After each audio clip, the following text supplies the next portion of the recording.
Dun Shows World. Welcome to Shows World Gamers, Josh here, and today we're going to talk about Pokemon and how the biggest intellectual property in the world is facing a challenge this year that, if you look at recent history of the company, they may already be doomed to failure with no real path to stop or fix this impending doom. And no, I'm absolutely not talking about Palworld. If anything, I think that game could actually help the Pokemon Company and Game Freak as they continue to evolve the series moving forward. I'm not saying this is the direction they need to go with the series, but there are definitely some ideas that can be utilized moving forward. Also, they should definitely keep an eye on this title, as I predict it will evolve a lot over the next year. But alas, the real threat is going to be much more serious and come from a much more familiar place. You see, the real threat to Pokemon is from none other than their biggest partner, Nintendo.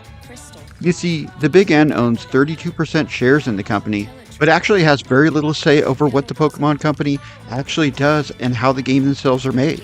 The games are actually made by a company called Game Freak, and Nintendo is the publisher of the Pokemon games.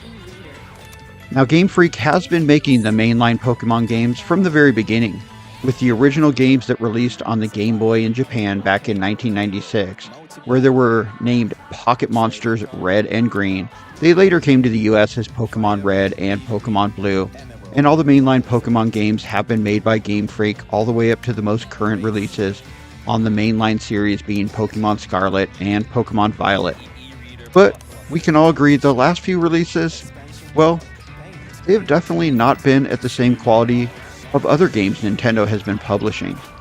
Since the release of the Nintendo Switch, while the Pokemon games have still been fun, and Pokemon Arceus was an awesome new direction for the future of what the franchise can be, the game started to be plagued with performance issues, with pop-up, jagged low-res polygons, and visuals and effects that fell far short of other games on the console.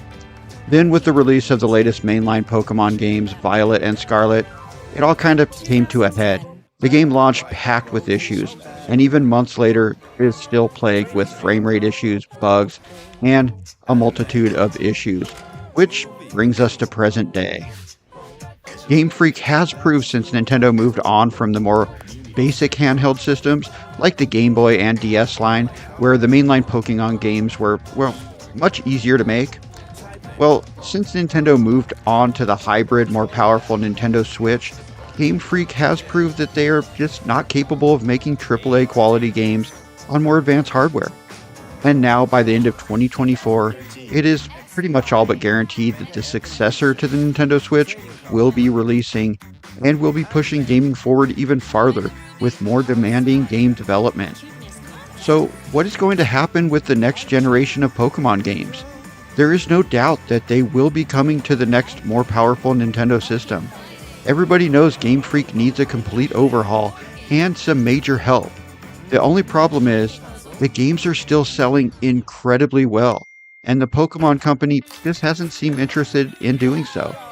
I'm sure Nintendo has been vocal on these points with the company, as most people, they kind of look at the Pokemon games as connected to Nintendo.